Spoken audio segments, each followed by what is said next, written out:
Frères et sœurs en Christ, bonjour. Les messagers du Christ, serviteurs de l'Éternel, le frère Sari, évangéliste conférencier, la prophétesse Marie Béni vous convie à une nouvelle séance sur leur chaîne. Cette fois-ci, nous allons dédier cette séance à un thème ayant trait au ministère de la femme. Comme vous le savez, c'est un ministère très important qui fait partie des objectifs de notre chaîne prophétique. Et c'est dans ce sens que la prophétesse Marie Béni va donc présenter ce thème avec les évolutions et les références bibliques, ainsi que tout ce qui a trait à cet enseignement sur le ministère de la femme. À toi. Shalom, mes bien-aimés. Alors, ce matin, cet après-midi, suivant où vous nous suivez, nous allons parler des femmes qui sont pressées de se marier. Parfois, c'est à cause de l'âge ou bien c'est parce que elles ont vu leur amis se marier, elles veulent aussi se marier. Alors, il ne faut pas se presser parce que il ne faut pas épouser, par exemple, quelqu'un qui n'est pas converti, qui est païen, parce que vous allez il va vraiment vous faire souffrir parce qu'il ne sera pas avec vous. Quand vous allez vous lever pour prier, il va vraiment vous mener une vie difficile. Alors nous allons prendre 2 Corinthiens 6, versets 14 à 15. Je vais lire la parole de Dieu. Je lis la parole de Dieu. Ne vous mettez pas avec les infidèles sous un joug étranger, car quel rapport y a-t-il entre la justice et l'iniquité? Ou qu'y a-t-il de commun entre la lumière et les ténèbres? Quel accord y a-t-il entre Christ et Bélial? Ou quelle part a le fidèle avec l'infidèle? Voilà la question. Amen.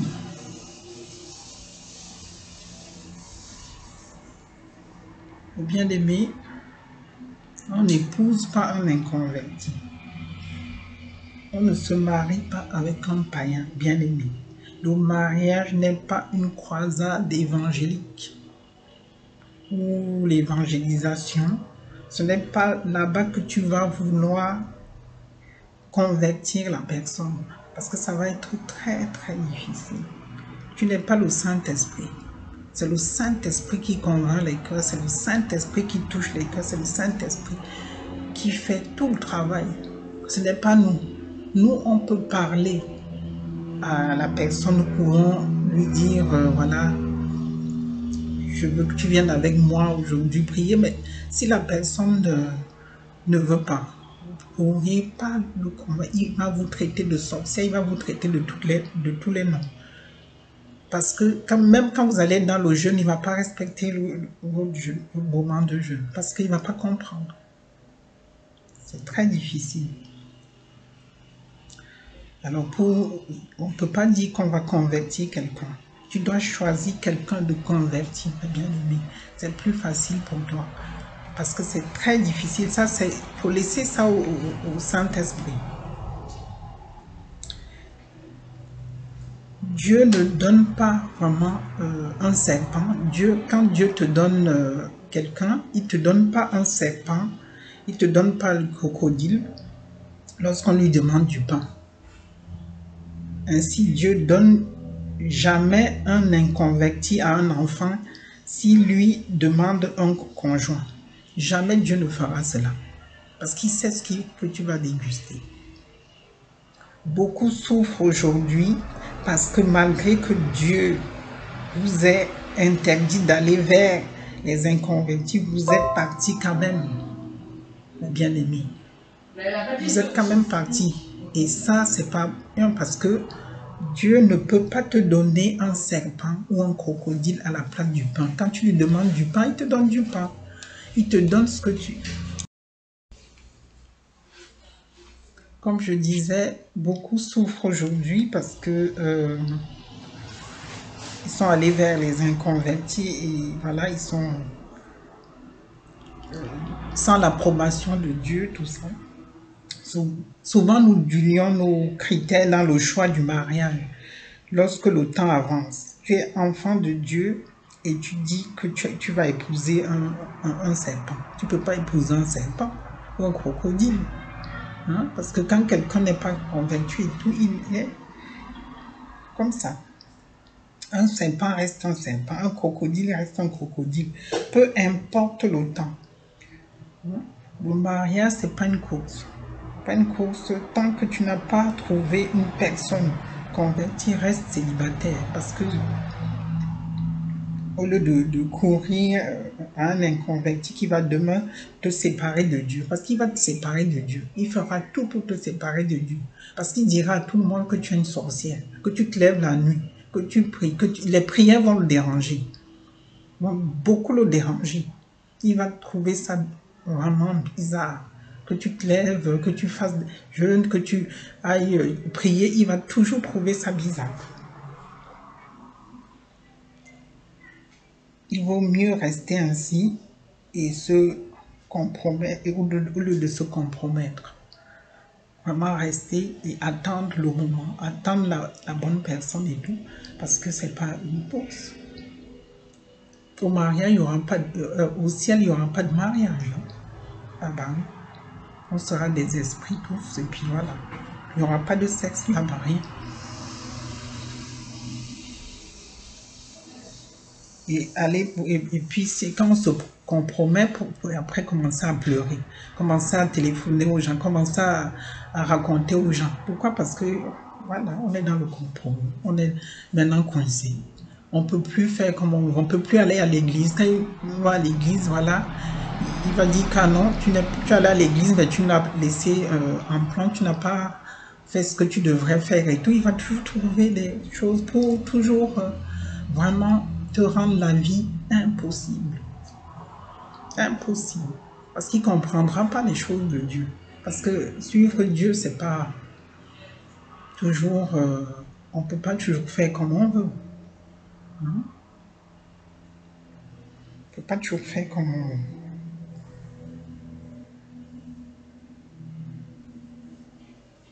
Et puis, si tu vas épouser une personne voilà, qui est faible spirituellement, alors là, Satan va bien s'amuser. Hein, maman, il s'amuse bien avec des personnes comme ça parce qu'il va le manipuler, il passera par lui pour te rendre la vie difficile. Il va l'utiliser comme il faut.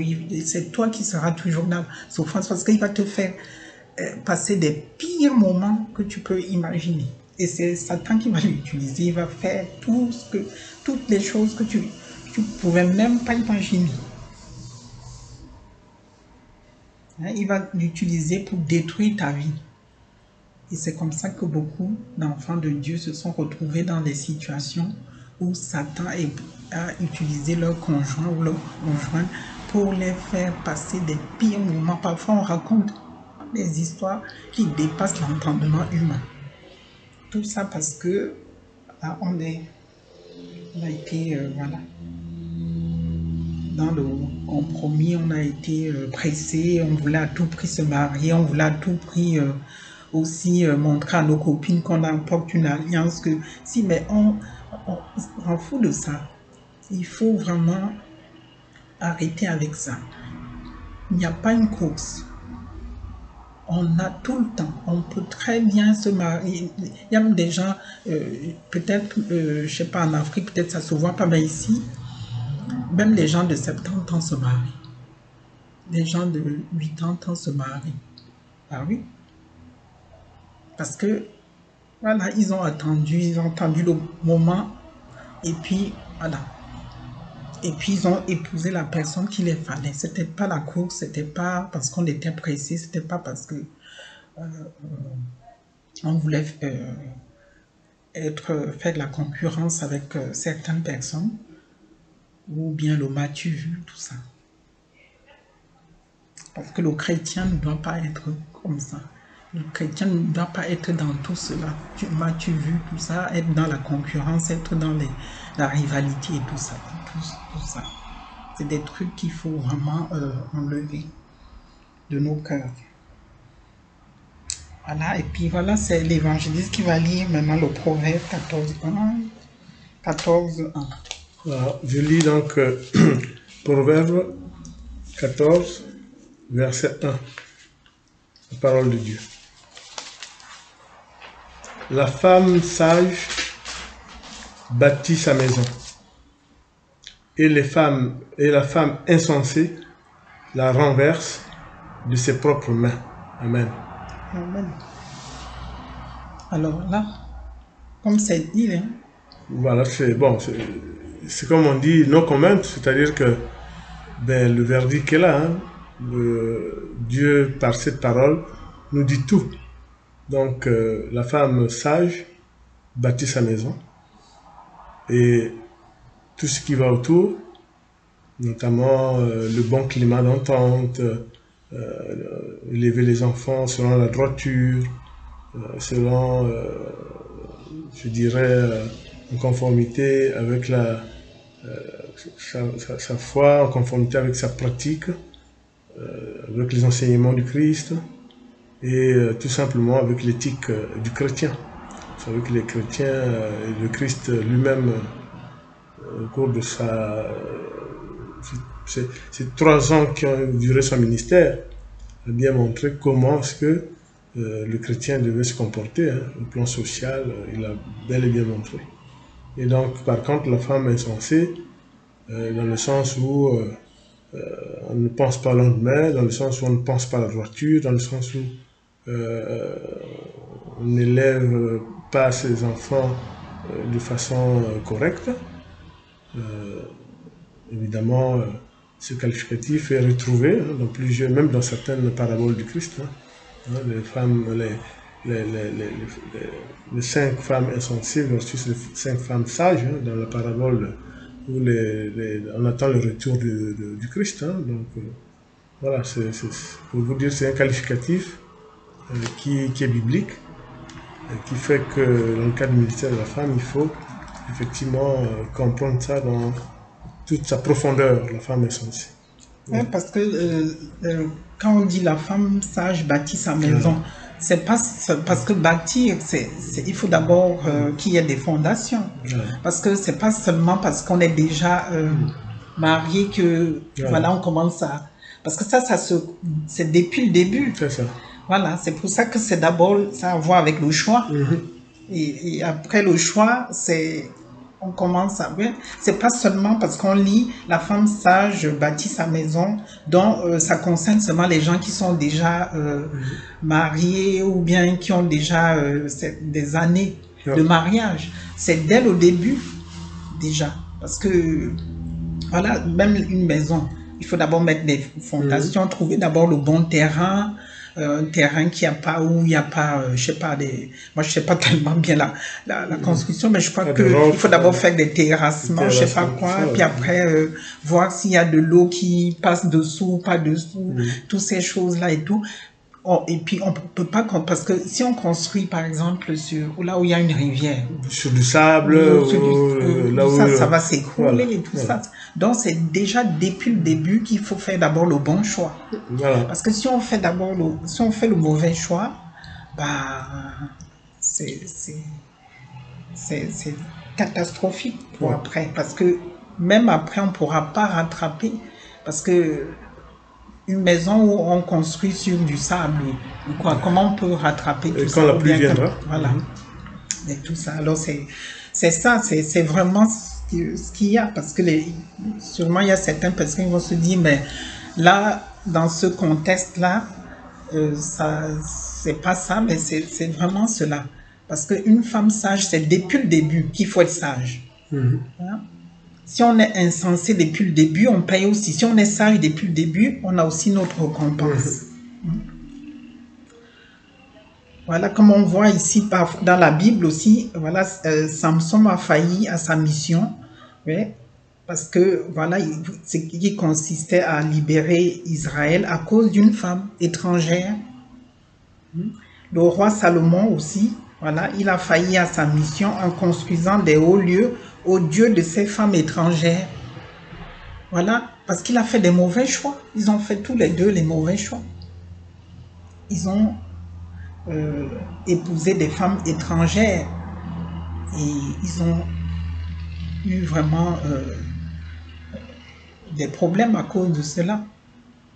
Donc c'est vraiment, il faut vraiment faire attention.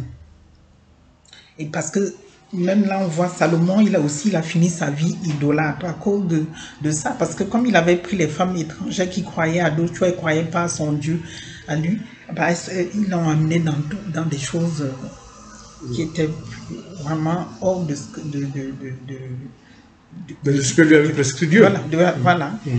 Et là, il a fini idolâtre à cause de ça. Donc, à cause des mauvais choix, on peut vraiment tomber très, très mal et vivre vraiment des choses épouvantables.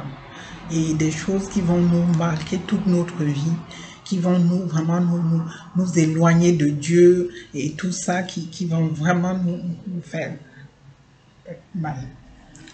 Alors nous devons faire des bons choix, mes bien-aimés. Soyez pas pressés. Prenez votre temps pour trouver vraiment la bonne personne qui correspond et tout. Ne vous pressez pas. Bien sûr, les femmes, comme j'ai dit au début, qu'elles regardent l'horloge. Elles se disent, ah non, moi je suis déjà trop vieille, tout ça, qui c'est qui me... Non, c'est pas ça. Parce que c'est tout le monde, Dieu a prévu pour tout le monde la côte, sa côte. Ouais, ouais. On a tous quelqu'un qui est là pour nous, avec qui on va s'entendre, avec qui on va passer des bons moments, parce que c'est pas facile. Et puis, une fois qu'on a fait le bon choix, ben, ça va tout seul. Mais si on fait le mauvais choix, comme j'ai dit, on va aussi déguster, on va aussi payer le prix.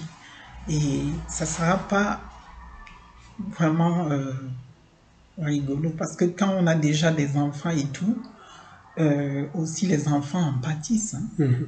Les enfants en pâtissent, on se retrouve sur comment dire, sur deux en un, en clos, je sais pas.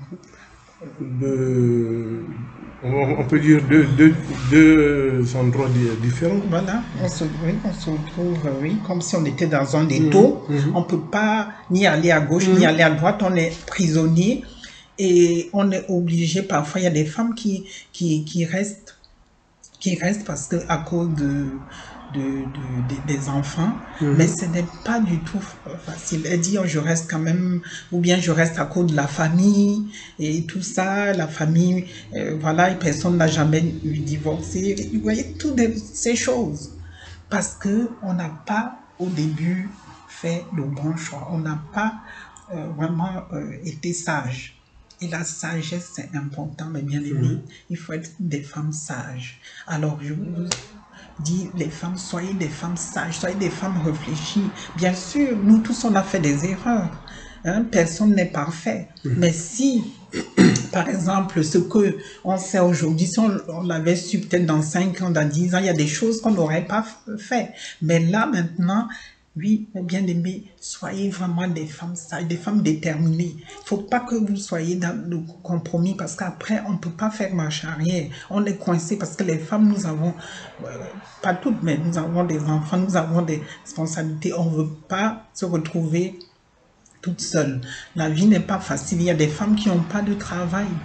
Elles comptent sur le mari. Alors, vous voyez ce que ça fait? Elles ne peuvent pas dire non. Elles sont obligées de dire oui parce que, voilà. Et puis la femme, bon, elle doit être soumise aussi. C'est ce que la Bible dit. Elle doit être soumise. Alors, vous voyez, elle se dit non, je ne dois pas faire ci, ça, parce qu'elle est chrétienne. Elle ne peut pas faire n'importe quoi. Voilà, le divorce n'est pas permis. Il y a des églises même qui chassent les divorcés et tout ça. S'ils savent même que vous étiez divorcé avant, ils vous chassent. Ils ne vous acceptent pas. Ils sont discriminés. Il y a la discrimination. Même quand une femme se retrouve seule dans la société, même la société même la rejette. Les voisins même, ils la rejettent. Alors elle est dans tous les côtés, elle est stigmatisée. Alors c'est ça, mes bien-aimés, faites attention, faites le bon choix, parce que les répercussions après sont vraiment catastrophique. Alors après, bah, voilà. Après il s'installe aussi parfois la violence, parce que il faut pas croire, hein, quand il y a des trucs comme ça, il y a la violence aussi qui s'installe. Alors on peut, les femmes, regardez un peu autour de vous le nombre de femmes qui ont été tuées depuis le début de l'année et tout ça. Tout ça à cause de ces choses aussi, ça vient aussi de ça. Parce que parfois, on ne sait pas le fond du problème. C'est peut-être que des femmes chrétiennes, peut-être que le mari n'acceptait pas que des prières, je lis des femmes qui sont menacées. Hein? Il dit, si tu refais encore cette prière-là ici chez moi, ça, tu sors de chez moi. Les femmes sont menacées avec leurs enfants et tout ça, bien aimé. Alors c'est pour ça qu'il faut vraiment être des femmes sages. Les femmes sages bâties, les femmes sages réfléchir, les femmes sages sont déterminées, les femmes sages sont des femmes battantes, des femmes dynamiques et tout ça. Réveillées, tout. Des femmes qui décident, qui disent, voilà, ce qu'on va faire, parce que c'est, faut pas faire marche arrière. Si on va en avant, on ne peut pas retourner en arrière. Alors, il faut vraiment être déterminé, bien aimé. Il faut vraiment être, faire des bons choix. Et puis, tout ira bien. Si vous faites des bons choix, si vous décidez vous prenez des bonnes décisions, tout ira bien. Parce que c'est difficile pour les femmes, très difficile. Et une fois, bah, les hommes, hein, c'est pas la même chose, hein, parce que les hommes, même s'ils ont déjà fait, c'est pas la même chose. Un homme peut se remarier 10 fois, il peut faire des choses pas possibles et tout. C'est pas comme si c'était des femmes. Les femmes, c'est beaucoup plus compliqué. Alors, mes bien-aimés, faites le bon choix. Ne courez pas. Soyez vraiment patientes. Et soyez des femmes battantes, des femmes déterminées, des femmes sages. Et tout ira bien. Je ne sais pas si l'évangéliste a un mot à dire. Ouais, non, mais c'est ce que tu venais de dire. Hein, il faut être vraiment entièrement, je dirais, dévoué à son couple, mais aussi dans les tâches ménagères, c'est sûr, mais aussi dans tout ce qui vient autour, hein, notamment aussi observer les commandements.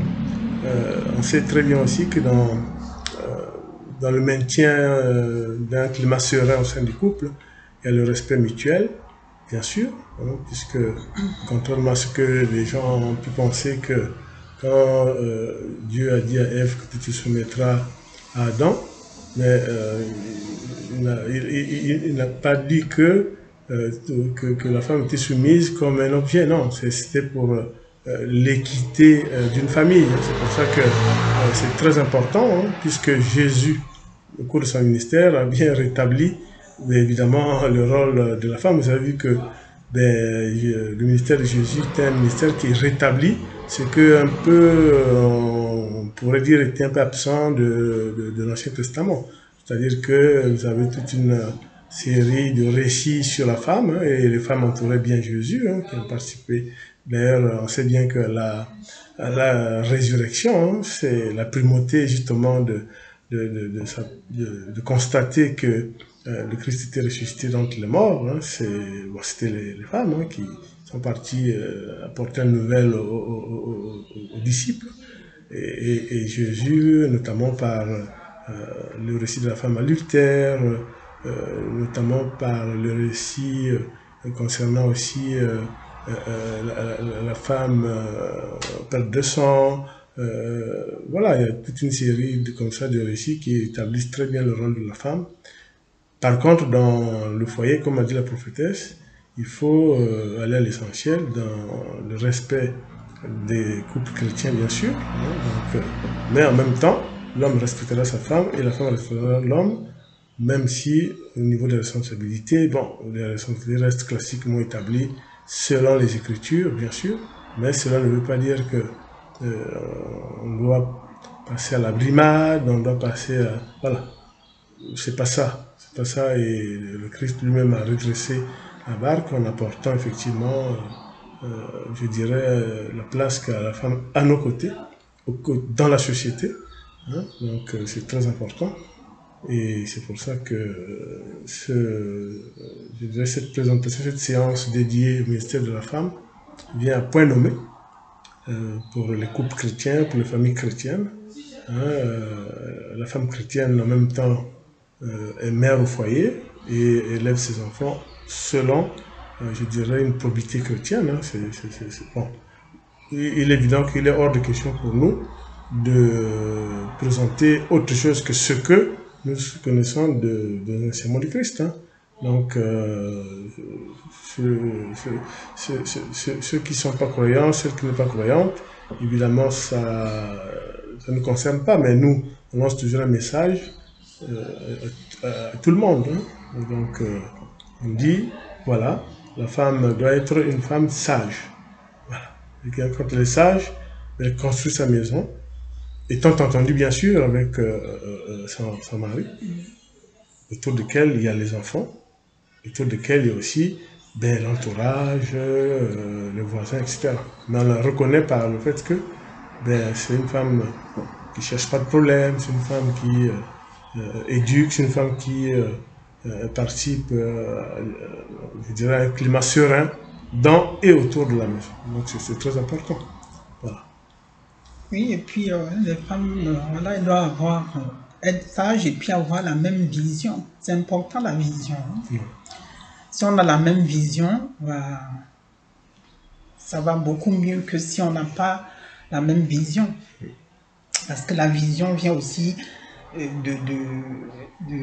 comment dire ça, de sa croyance. La vision aussi vient de sa croyance, voilà, bien sûr. Voilà. Et puis, vient aussi du fait que, non pas seulement qu'on y croit, mais on pratique. Oui. Hein, vous croyez, vous lisez la parole de Dieu, mais vous la pratiquez. C'est très important. Voilà. Comme Jésus aussi nous l'a montré, et j'ai même oublié tout à l'heure de citer d'autres femmes, comme je disais que le ministère de Jésus a restauré la femme. Vous avez la femme samaritaine, vous avez la femme cananéenne, vous avez pas mal d'autres. Nous aurons l'occasion de faire des évangélisations sur ça, où Jésus vient rétablir l'équilibre dans la famille, dans les familles chrétiennes. Hein, donc c'est très important, complétant évidemment le récit de la création. Hein, Jésus est Dieu, Fils de Dieu, Dieu. Donc nous sommes très heureux effectivement de présenter aujourd'hui ce proverbe. Hein. C'est vrai que le proverbe, entre guillemets, les gens ne savent pas, mais c'est des engagements que prennent les hommes vis-à-vis de Dieu. En fait, c'est ça. Le proverbe, c'est ça. Donc, on dit, voilà, hein, la justice de l'homme intègre la planète, mais le méchant tombe par méchanceté, etc. Voilà, on vous donne c'est comme des métaphores, mais qui vous indiquent comment se comporter, etc. Tout ça, ça fait partie un peu de ce qu'on pourrait dire les livres au pluriel de la sagesse. Quoi. Les livres au pluriel. Donc, on aura l'occasion de revenir, évidemment, sur d'autres aspects. Et puis, ouais, certains chrétiens peuvent témoigner. Hein.